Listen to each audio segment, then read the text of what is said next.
ओम श्री गणेशाय नमः।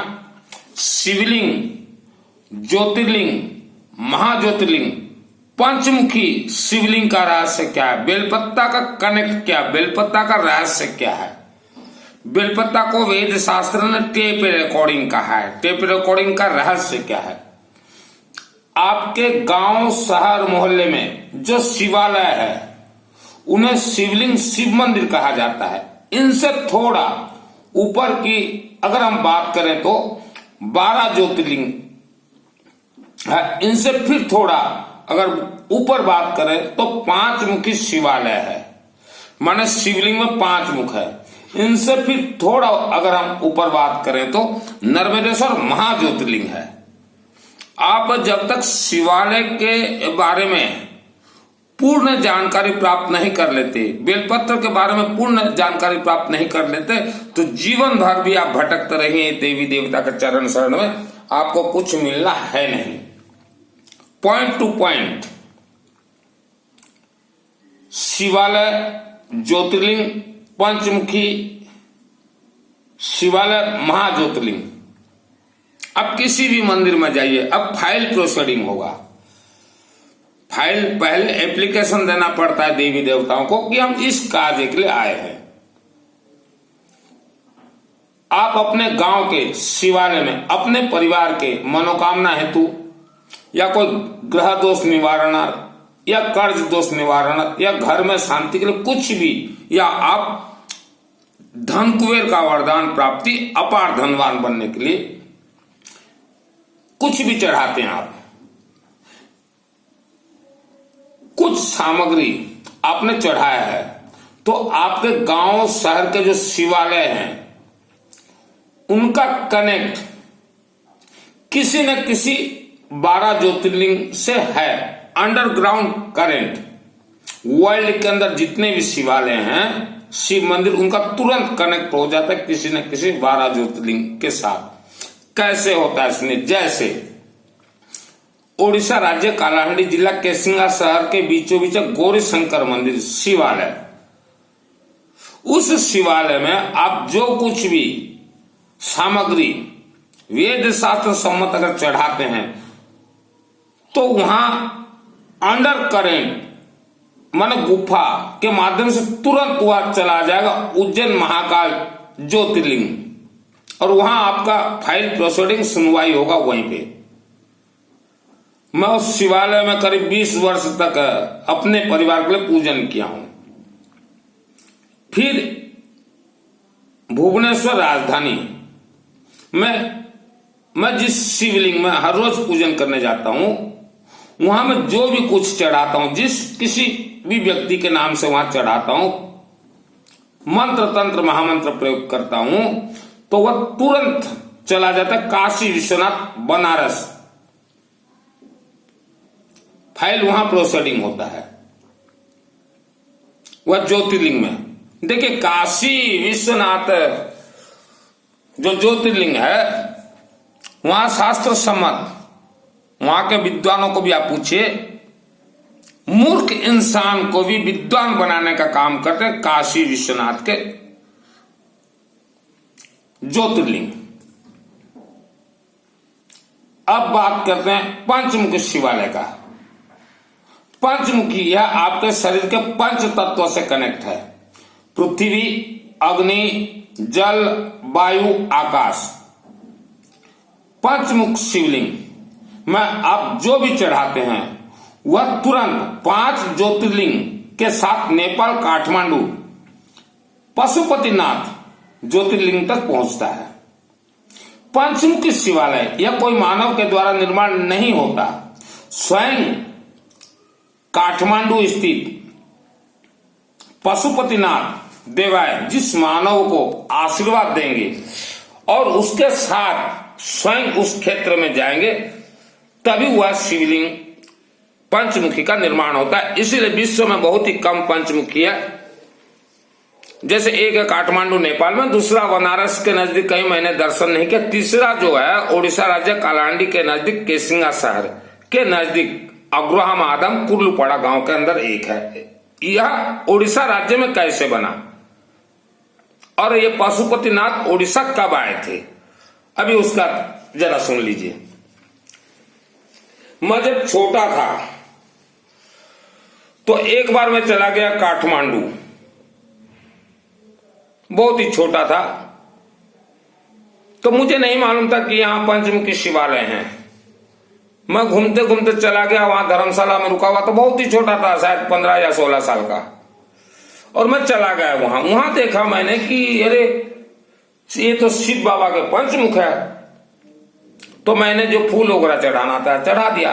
तो वहीं से जो शिवालय का जो शक्ति है पंचमुख, मेरे मस्तक पे बैठ के मेरे मुख से बुलवाए कि बाबा जीवन में कभी न कभी एक तो ऐसा पंचमुखी मेरे जन्मभूमि में निर्माण करवाऊंगा, मुख से निकला।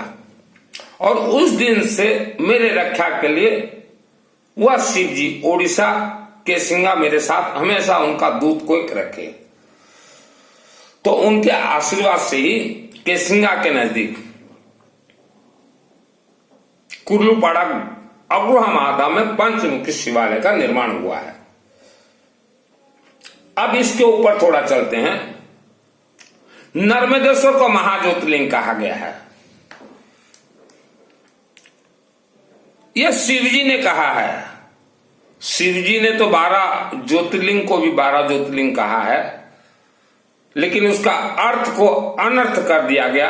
आज के समय में अनर्थ कर दिया गया है। तो वैसे शिवजी ने कहा कि नर्मदेश्वर का हर एक कंकर शिव शंकर है। अब नर्मदेश्वर से उत्पत्ति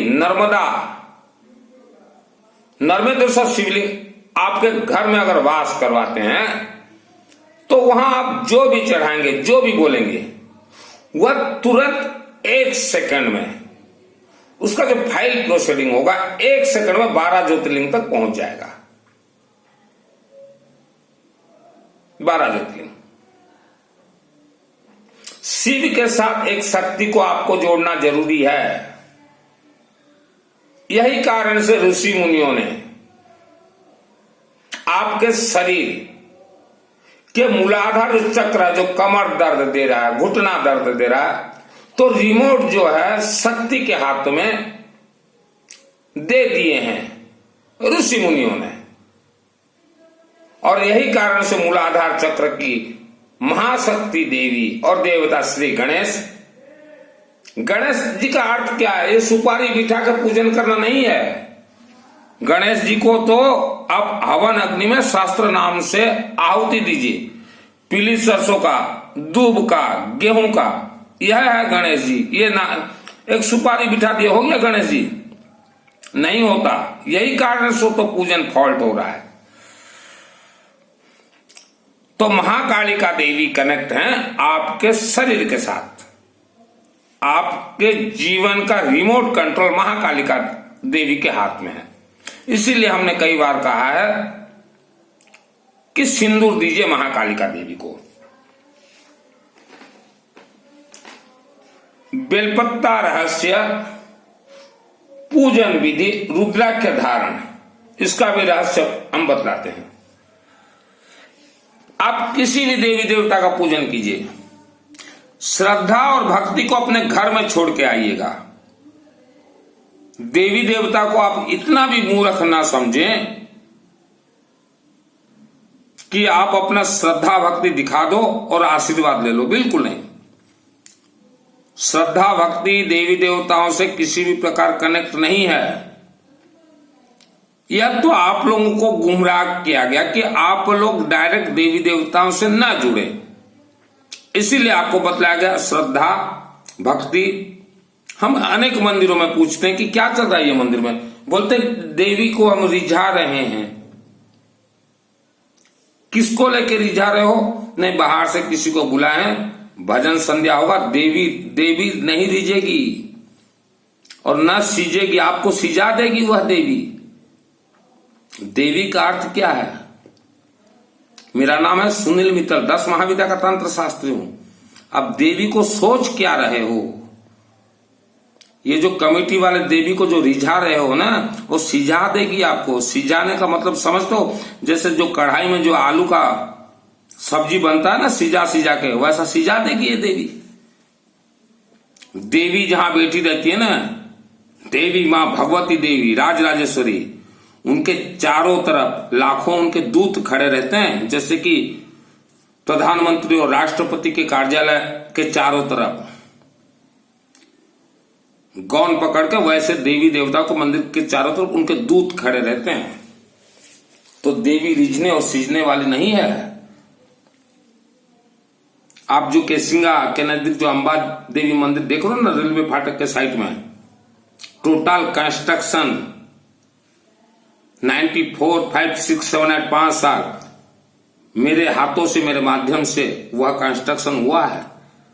और यही कारण मैं अपने अनेक प्रवचन में मैंने कहा कि मैं देवी देवताओं से डायरेक्ट बात कर सकता हूं। उसके अलावा भी सैकड़ों सिद्धियां मुझे शिव और देवी देवताओं के माध्यम से प्राप्त हुआ है। सिद्धि ये परमानेंट नहीं रहता, कंडीशनली रहता है। मुझे भी जो देवी देवताओं ने सिद्धि दिया है, कंडीशनली सिद्धि, परमानेंट नहीं है। अगर मैं भी लोगों को धोखा देना शुरू कर दूं तो मेरे हाथ से भी सिद्धि छीना जाएगा। मेरा भी परमानेंट नहीं है सिद्धि। जमीन का जो पट्टा पर्चा होता है ना, परमानेंट वैसा नहीं है। लोगों को अगर मैं वेद शास्त्र का सत्यता अगर ना बतलाऊं, इस 4 वर्ण के लोगों के बारे में ना बतलाऊं, ये व्यासपीठ में बैठे संत के रूप में शैतान, इनके बारे में अगर ना बतलाऊं, सिद्धि मेरा भी छीना जाएगा। कंडीशनली मिला हुआ है। बेल पत्ता का भी हम आपको रहस्य बतलाते हैं। यह है बेल पत्ता। आप वेद शास्त्र खोल के देख लीजिए, मैं बेल पत्ता महापुराण से बोल रहा हूं। यह कहा गया शिवलिंग में अगर कोई व्यक्ति चढ़ाता है या किसी भी देवी देवता को एक पत्ता भी अगर चढ़ाता है तो कोटि कन्या दान के बराबर पुण्य प्राप्त होता है। नंबर 1, यह बेलपत्ता 33 कोटि देवी देवता को चढ़ेगा। सिर्फ शिवलिंग को नहीं, 33 कोटि देवी देवता, हर देवी देवता। इसे वेद शास्त्र ने कहा टेप रिकॉर्ड। मानव और देवी देवता का मध्यस्थता यही काम करेंगे, टेप रिकॉर्ड। ये टेप रिकॉर्ड है, ये एप्लीकेशन पेपर है। बेलपत्ता महापुराण के अनुसार 4 पत्ता अगर आप पकड़ लेते हैं हाथ में और किसी भी देवी देवता के चरण में देते हैं, 4 वेद आपने देवी देवता को चढ़ाया है, ऋग्वेद, यजुर्वेद, सामवेद, अथर्ववेद। 5 पत्ता अगर दे देते हैं तो 5 प्रमुख देवता श्री गणेश, ब्रह्मा, विष्णु, महेश, मां भगवती, और 9 बेल पत्ता दे देते हैं तो ये नव दुर्गा। इसीलिए हमने बार बार कहा है कि नवरात्र हो चाहे शिवरात्रि हो, देवी को बेलपत्ता चढ़ेगा। हवन यज्ञ जितना भी आप करते हैं सब में बेलपत्ता का चूड़ा रहेगा। 9 देवी कौन कौन है ये देखिए। वेद शास्त्र सम्मत प्रथमम शैलपुत्री च, द्वितीयम ब्रह्मचारिणी, तृतीयम चंद्र घंटेति कुसुमांडेति, चतुर्थकम पंचमम निष्कद मातेति, षष्ठम कातानिति च, सप्तमम कालरात्रिति महाकोटिति च, अष्टम नवम सिद्धिदात्री च, नव दुर्गा प्रकृतिता उक्तानि तानि नामानि ब्रह्माणि। ये दुर्गा सप्तशती के 9 देवियों का इसमें वास है। तो बेलपत्र जब तक आप अपने हाथ में लेके किसी भी देवी देवता को एप्लीकेशन तक नहीं देंगे तो आपका सुनवाई हो ही नहीं सकता। आप शिवरात्रि हो चाहे किसी भी दिन बेलपत्ता चढ़ाते हैं शिवलिंग में, आप चढ़ाते हो या ये 4 वर्ण व्यवस्था का अधीन जो पुजारी है उनसे चढ़वाते हो, तो बेलपत्ता में देखिए क्या क्या रहेगा। मान लीजिए ज्यादा बेलपत्ता चढ़ाते हैं या कम बेलपत्ता, कोई भी टोकरी वगैरह किसी में भी लेके जाते हैं, थोड़ा 1 बूंद भी गंगा जल रहेगा, सरसों तेल लगा रहेगा, पीली सरसों लगा रहेगा, और श्री कर्पूर का सुगंध आना चाहिए बेलपत्ता से, तभी चढ़ता है। सरसों तेल तो जरूरी है, और गेहूं के कुछ दाने भी रहेंगे, तभी वह स्वीकार्य है शिव जी को। इसीलिए कहा गया शिव जी को कर्पूर गौरम करुणावतारम संसार सारम भुजगंधरारम। बेलपत्ता के बाद अब कोई भी देवी देवता के चरण शरण में जाए, मंदिर जाए, कहीं भी या घर में भी पूजन करते हैं तो रुद्राक्ष का कुछ भी धारण करना जरूरी है। रुद्र धारण अगर करते हैं तो हमेशा शिव जी आपके साथ रहेंगे, नकारात्मक ऊर्जा से आपका रक्षा करेगा। रुद्राक्ष बीमारी से बचा लेगा। बड़े बड़े जितने भी बीमारी हो रहे हैं, कारण क्या है? वायुमंडल के कारण। वायुमंडल बहुत खतरनाक है, नागतंत्र से भरपूर है। चाहे रुद्राक्ष का आप अंगूठी पहनिए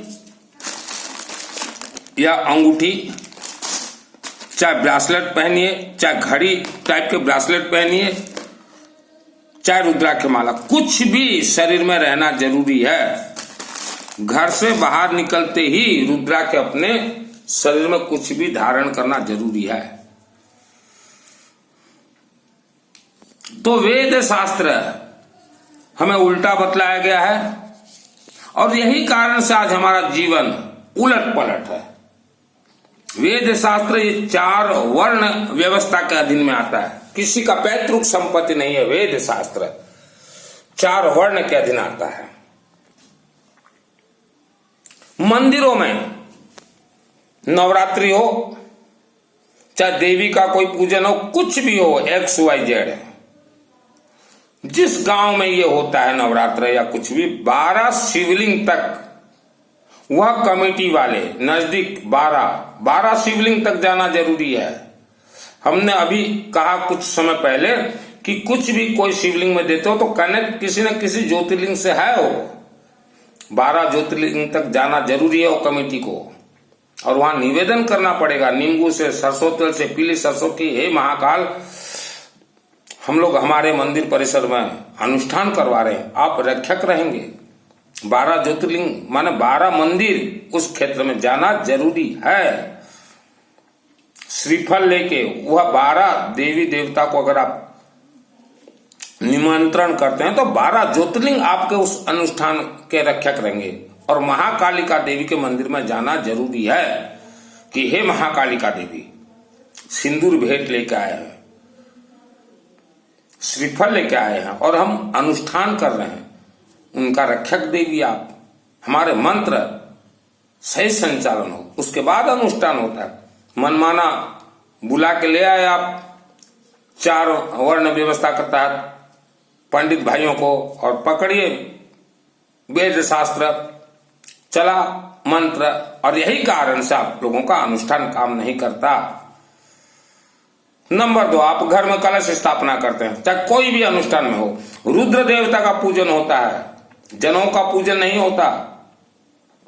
ये जैसे कलश स्थापना करते हैं तो यहाँ नारियल वगैरह रखते हैं, उसके ऊपर जो है आपने देखा होगा जनेऊ रखा जाता, सफेद नहीं रखा जा सकता। हो रुद्र देवता का पूजन होगा, रुद्राक्ष का पूजन होगा, रुद्राक्ष में रुद्र देवता का वास है, तभी वहां से आपका मंत्र का सकारात्मक ऊर्जा निकलेगा। जनों से नहीं निकल सकता सकारात्मक ऊर्जा।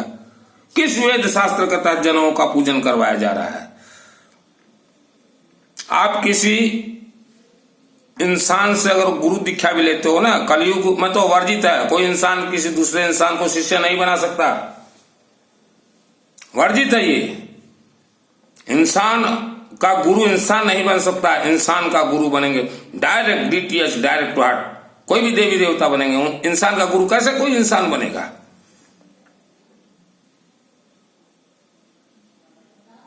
जनों से कभी भी सकारात्मक ऊर्जा नहीं निकल सकता। अगर आपने किसी से दीक्षा लिया है, जनों अगर आपने धारण किया है, जनों के बदले आप रुद्राक्ष माला आप धारण कीजिए। सब वेद शास्त्र उलट पलट किया गया है। जन्म कुंडली, आप वर्ल्ड का इतिहास देखिए, जितने भी जन्म कुंडली दिखा के बेटा और बेटी का विवाह करवाते हैं, बात जन्म कुंडली मिलान होता है, छत्तीसगढ़ में मिल गया, विवाह हो गया, फिर बाद में ये लफड़ा क्यों? जन्म कुंडली गणित 100% फेल है। इन्हीं के वेद शास्त्रों का गीत गाता हूं। स्वर्ग प्राप्ति के लिए देवताओं और राक्षसों के बीच युद्ध हुआ, देवी देवता विजय हुए, स्वर्गलोक उन्हें प्राप्त हुआ। राक्षसी मृत लोक में रह गए। इनके वेद शास्त्र हर क्षेत्र में राक्षसी शक्तियों का बोलबाला है, विश्व के हर क्षेत्र में, क्योंकि वह पराजित हुए, मृत लोक में रह गए, देवी देवता विजय हुए, स्वर्ग। इसीलिए हमने कहा है हर मानव को रुद्राक्ष धारण कीजिए, धारण कीजिए, धारण कीजिए। जन्म कुंडली को विश्वास ना कीजिए। जन्म कुंडली गणित 100% फेल है। पितृ भोजन 100% पाखंड कर रहे हैं ये। स्वर्ग यह साथ जीवन में किसी को नहीं भेज सकते। ये तो एक मक्खी को न भेज पाए स्वर्ग, ये तो धर्म के नाम से धोखा दे रहे। 4 वर्ण व्यवस्था के तहत पांडित्य किया हुआ व्यक्ति पंडित होता है। हर व्यक्ति पंडित नहीं होता। पंडित का बेटा भी पंडित नहीं हो सकता। पंडित की धर्म पत्नी भी पंडिताइन नहीं हो सकती। ये तो गुमराह करने के लिए, इन्हें वेद शास्त्र का ज्ञान नहीं है, बिल्कुल ज्ञान नहीं है। इनके कारण ही हमारे जो मंदिर, जितने भी विश्व के धर्म के मंदिर हैं, इनके कारण ही आज मंदिरों में लोग नहीं जाते, क्योंकि जन्म कुंडली का वहां पाखंड खेल चल रहा है। जबकि जन्म कुंडली गणित 100% फेल है। आप हर माँ बहन बेटी रुद्राक्ष माला जरूर धारण कीजिए और मस्तक पे हर रोज दूब का लेपन कीजिए, दूब दुर्बा श्रीकरपुर का। और महाकालिका देवी के मंदिर चरण शरण में सिंदूर लेके जाइए। राक्षसी शक्तियों का बोलबाला है पूरे पृथ्वी धरती विश्व में। एक व्यक्ति मुझे कहते कि हमारे तो पितृ देवता है। पितृ देवता तो बंधक है राक्षसी शक्ति के अधीन में। कुल देवी देवता उनका एक क्षेत्र है, नहीं आ सकता आपको बचाने। कोई कहता कि हमारे तो ये बाबा है, हमारे कोई बाबा नहीं काम कर सकता। वेद शास्त्र के अनुसार आप अपने मूलाधार चक्र को मजबूत कीजिए, तभी मानव का आत्मा स्वर्ग पहुंच सकता है। हर घर में नर्मदेश्वर महाज्योतिर्लिंग, हर घर में सुदर्शन चक्र शालिग्राम का वास होगा। यह सुदर्शन चक्र, इसे कहा जाता सुदर्शन चक्र। जिसके घर में हो नागतंत्र जो घूम रहे हैं वायुमंडल में, यही सुदर्शन चक्र उठ के उन नागतंत्र को खात्मा कर सकता। गरुड़ देव का वास हो। आज आप जिसके चरण शरण में, जिनके चरण शरण में जा रहे हैं, जिन्हें आपने गुरु बनाया, वह उनके शरीर में एक भी शब्द सत्यता नहीं निकलेगा, क्योंकि वह आपके लिए काम नहीं कर रहे हैं। पैसा आपका खा रहे हैं, गोचरी सेवा आपसे भरवा रहे हैं। वह एक समाज के लिए काम कर रहे हैं, अपने कौम के रक्षा के लिए काम कर रहे हैं, आपके लिए नहीं कर रहे हैं। वह अपने कौम के रक्षा के लिए, इसीलिए वो वेद शास्त्र का सत्यता नहीं बतला रहे। आपके पास धन है, चंदन का इत्र, गुलाब का इत्र जरूर शिवालय में चढ़ाइए, अपने घर के शिवलिंग में चढ़ाइए। यह वीडियो को जन जन तक भेजें।